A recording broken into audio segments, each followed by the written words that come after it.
History repeats itself. Empires rise, push their limits, and then, just like Rome, realize they've stretched too far.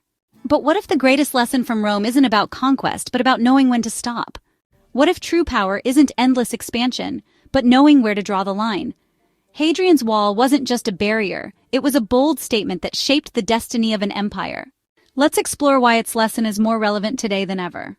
Hadrian's Wall stands as one of the most remarkable architectural achievements of the Roman Empire, a testament to both military engineering and imperial strategy. Constructed in 122 CE under the orders of Emperor Hadrian, this vast defensive barrier stretched across the northern frontier of Roman Britain, marking the empire's furthest reach on the island. More than just a wall, it symbolized Rome's approach to governance, control, and the limits of expansion. To understand its significance, we must explore the historical context, construction process, purpose, and enduring legacy. By the early 2nd century CE, the Roman Empire had reached its greatest territorial extent.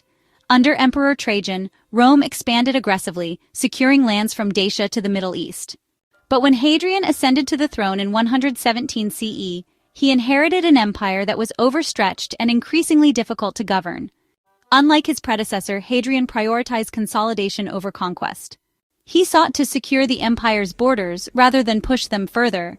His reign marked a shift from expansionist policies to defensive strategies, reflected in a series of fortifications across the empire, including the famous limes in Germany and the walls of Africa and the Danube frontier.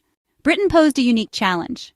The Romans had controlled much of the island since their invasion in 43 CE, establishing major settlements and roads. Yet, the northern regions, particularly modern-day Scotland, then called Caledonia, remained untamed.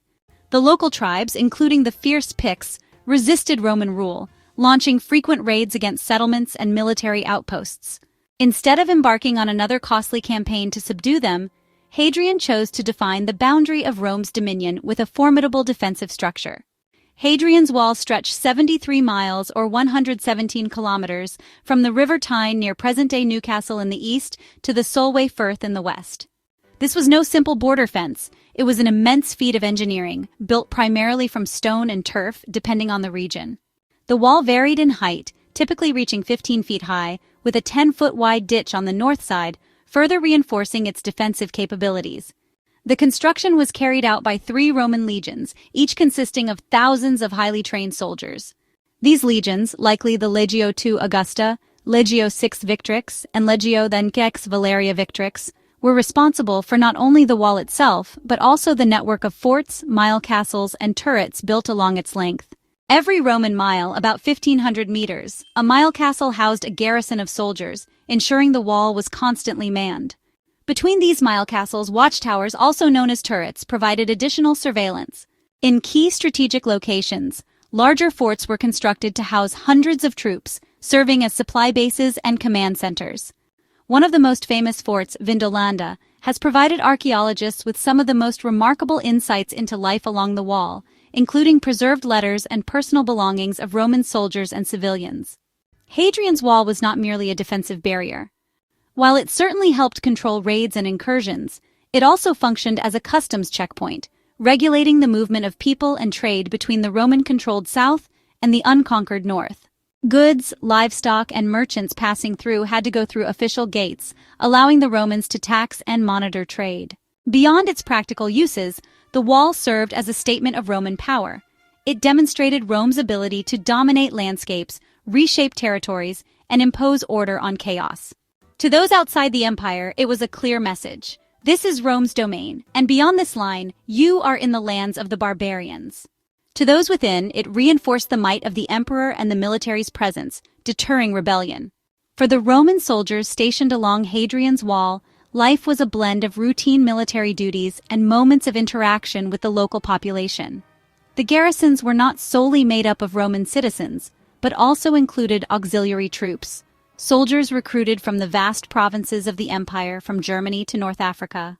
These men, after serving in the military for 25 years, were granted Roman citizenship, making service along the wall both a duty and an opportunity for social mobility. Despite the harsh northern climate, small civilian settlements emerged near the forts, occupied by the families of soldiers, traders, and local Britons, who found economic opportunities in serving the needs of the Roman military.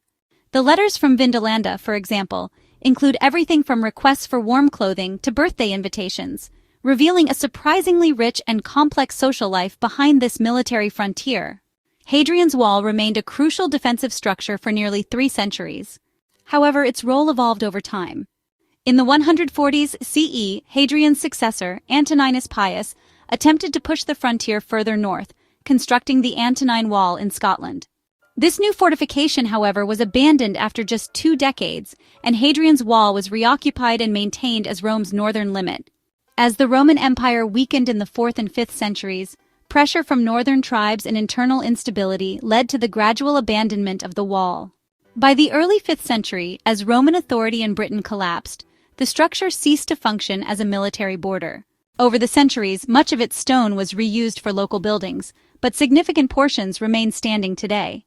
In modern times, Hadrian's Wall is one of Britain's most famous historical landmarks, designated as a UNESCO World Heritage Site in 1987.